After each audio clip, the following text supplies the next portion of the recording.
Hello दोस्तों, स्वागत है आपका फिर से हमारे एक नए वीडियो में। तो आज हम बात करने वाले हैं 11-11 वेब सीरीज के बारे में, जो कि सस्पेंस थ्रिलर से भरपूर और आपका दिमाग घुमा देने वाली है। और हाँ, अगर आपको टाइम ट्रेवल जैसी स्टोरी लाइन पसंद है तो वीडियो पूरा जरूर देखना। तो चलिए स्टार्ट करते हैं। टाइम ट्रेवल एक ऐसा सब्जेक्ट है जिस पर अभी तक तमाम फिल्में और वेब सीरीज बन चुके हैं। हर बार मेकर्स समय यात्रा की अलग और अनूठी संभावनाओं को तलाशने की कोशिश करते हैं।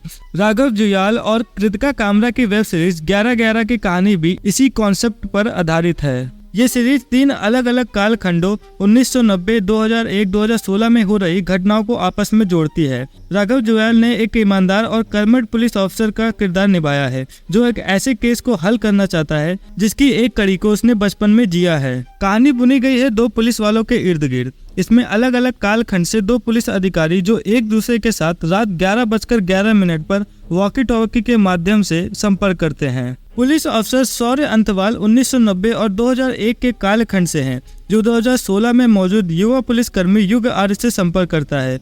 दोनों इस बातचीत के जरिए 1990 और 2001 में हुए खौफनाक अपराध की परतें 2016 में खोलते हैं। इन 2 कालखंडों के बीच की मजबूत कड़ी है कर्तव्यपरायण और ईमानदार पुलिस अफसर वामिका रावत। वह 1990 के दशक में शौर्य से एक तरफा प्रेम करने लगी थी। हर रात 11:11 पर युग की शौर्य से बात होती है और दोनों एक दूसरे से कुछ ऐसे क्लू शेयर करते हैं जिनकी मदद से अपने अपने टाइम जोन में वो इन अपराधों को रोकने और इनके कातिलों को पकड़ने में कामयाब होने लगते हैं। लेकिन वामिका नहीं जानती कि युग जिससे वॉकी टॉकी पर बात करता है, ये वही शख्स है जिससे वो प्यार करती थी और उसकी मौत हो चुकी है। तीनों ही टाइम फ्रेम के केस आपस में इतने उलझे हुए हैं कि सस्पेंस और थ्रिलर का लेवल काफी हाई रहता है।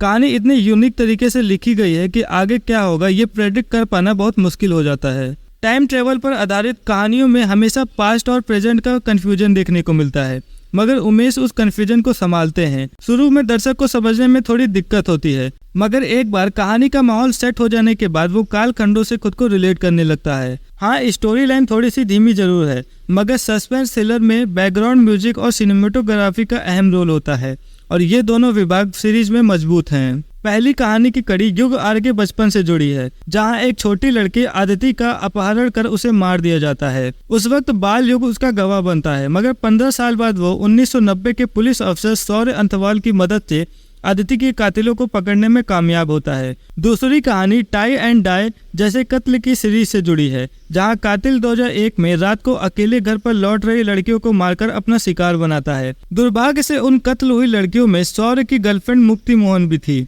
मगर कई साल बाद युग और शौर्य उस सातिर किलर को अपनी गिरफ्त में लेने में कामयाब हो जाते हैं। पहला एपिसोड थोड़ा धीमे शुरू होता है, लेकिन भूमिका तय हो जाने के बाद हर एपिसोड के आखिर में आपके लिए अगले एपिसोड को प्ले करना बहुत मुश्किल हो जाता है। कोरियन वेब सीरीज सिग्नल की इस हिंदी एडेप्टेशन सीरीज को काफी अच्छा रिस्पांस मिल रहा है।